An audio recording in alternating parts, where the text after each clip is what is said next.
Welcome back to another episode of the Casey Campbell podcast. Casey Campbell with you, of course, and we are pleased to be joined by a man that needs no introduction, Bob Pockrass of Fox Sports, of course, covering NASCAR and IndyCar.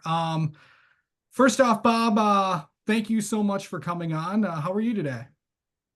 I'm doing great, Casey. How are you? I'm doing well. So, of course, you were in Indy for IndyCar Content Day. Of course, I know you've covered IndyCar in the past in previous engagements, but what's it like to be back on the IndyCar side with Fox? It's great. Looking forward to having both the Daytona 500 and the Indy 500 on Fox this year. And look, I've interacted with some of the IndyCar drivers, but not all of them. So it's been great to learn their personalities and talk to the ones I already know a little bit more. It's fun. You hear a guy like Scott McLaughlin say that he's going to be in the same. He has the same seat insert as SVG for their Rolex 24 Yeah. venture here and at the end of the month, and it's just kind of funny to think of them both in the same seat. So a lot of crossover between the two, but certainly a lot of fun to get back into maybe a little bit deeper into the IndyCar world. Yeah. So really just I know obviously your schedule is already pretty busy as it is, but now with the addition of IndyCar and stuff like that, and of course all the other I know you've covered some NHRA as well. What is your schedule going to be like? And obviously you're going to be missing some NASCAR weekends and IndyCar weekends. How are you going to divvy up where to go um during the season? I'm not sure if that's been established yet. And it really hasn't been, and I don't know that it will be. We'll probably take it every couple of weeks, try to figure out where's the best place for me to be. It could depend on what news is happening where at the time, and we'll see. But looking forward to being at. Obviously, can't be at two places at once, as much as you wish you could. But we'll certainly work on covering both to the best of our ability. Yeah. So just how is it? Because I know you've obviously covered standalone races when you weren't there and when you're at the big NASCAR weekends. Are you going to kind of do that this weekend this time with NASCAR and IndyCar under the same umbrella with Fox?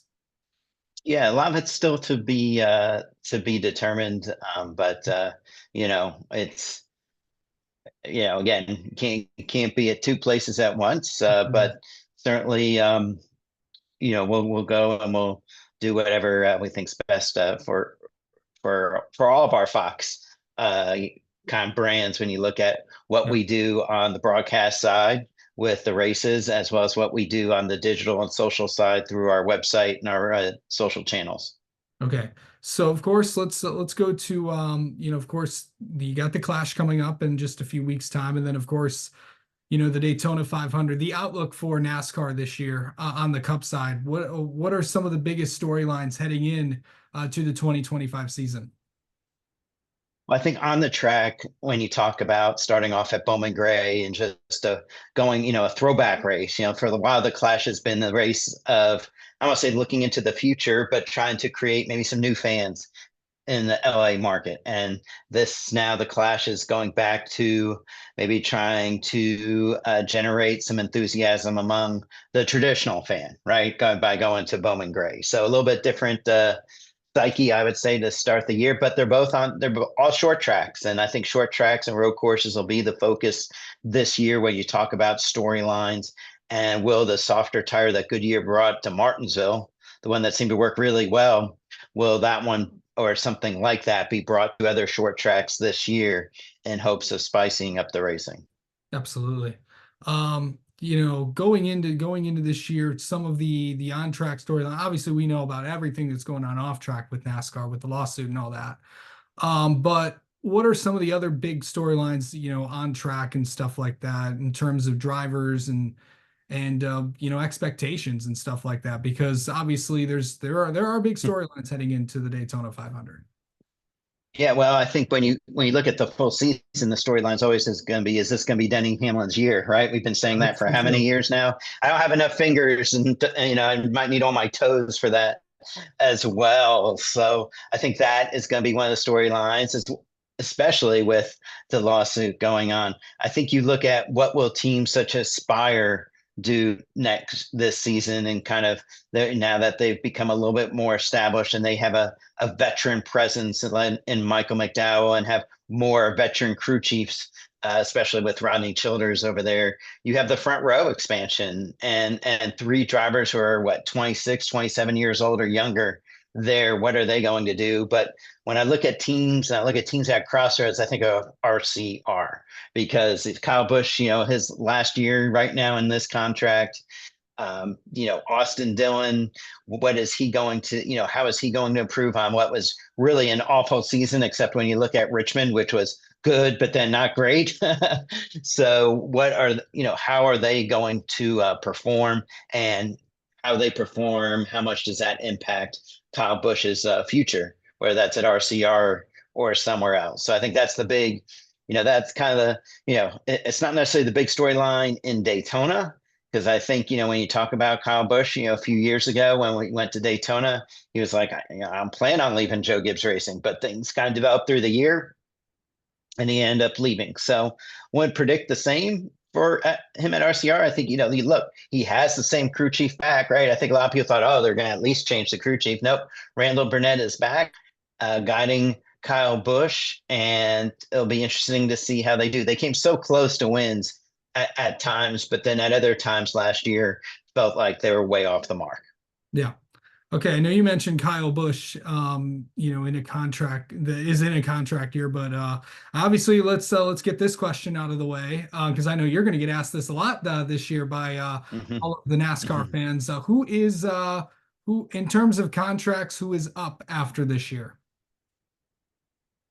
I think Kyle Busch is the main one. I mean, I think you look at him.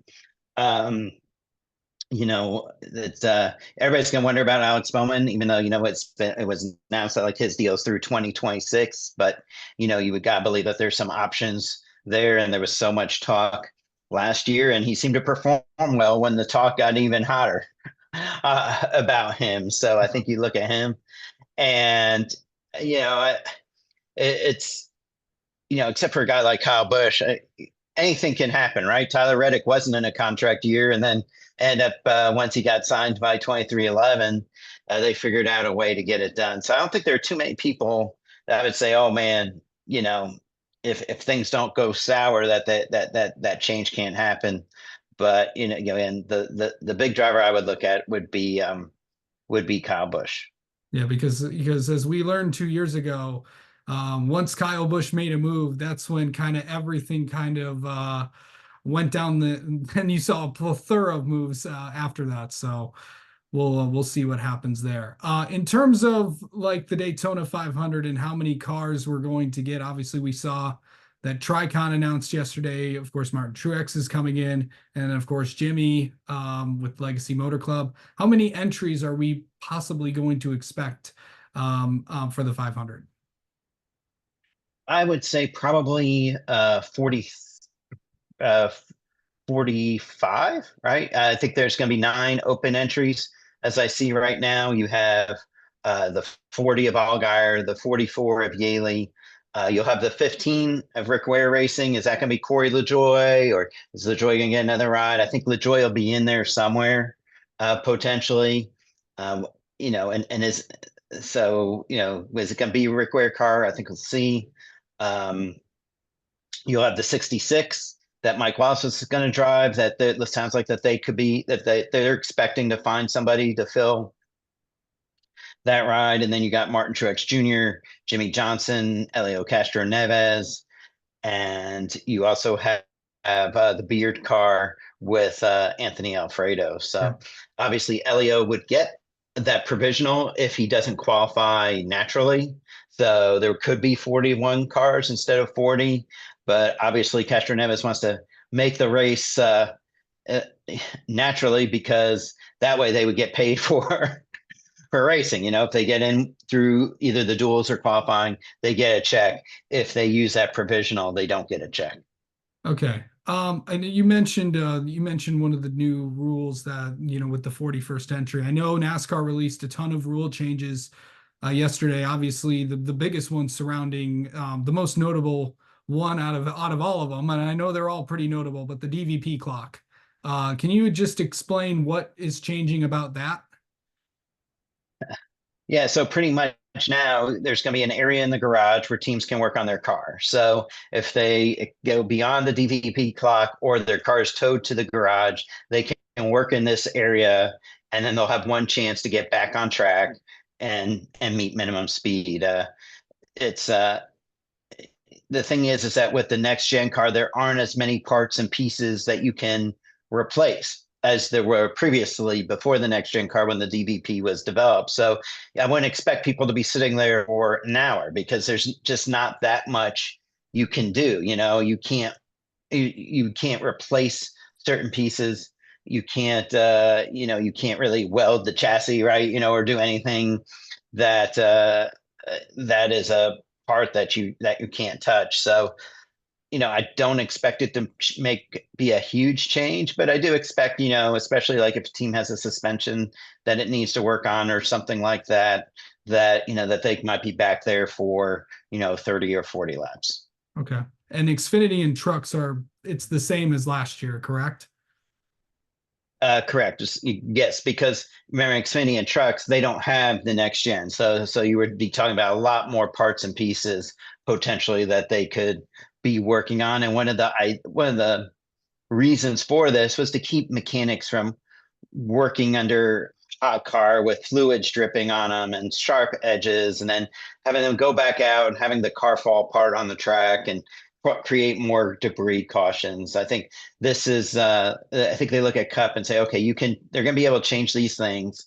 And they know they only have one shot to make minimum speed, and they're going to make the changes. They're going to be solid enough to make these changes in a way where pieces aren't going to be falling off the car. Yeah. In terms, I know obviously this year, in terms of where NASCAR is on television, it's going to be a little different this year when trying to find all the channels. Can you just explain where everything is going to be this year? Because it's a lot. Yeah.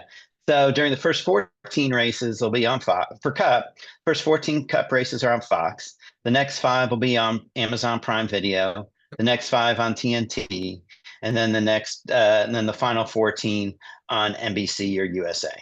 And I should say the first 14 will be on Fox or FS1. And then when you get to qualifying for Cup and Xfinity, or when you get to qualifying for Cup, practice and qualifying for the Clash and Daytona 500 and All Star, those will be on Fox or FS1, and everything else will be on Amazon Prime, which will also have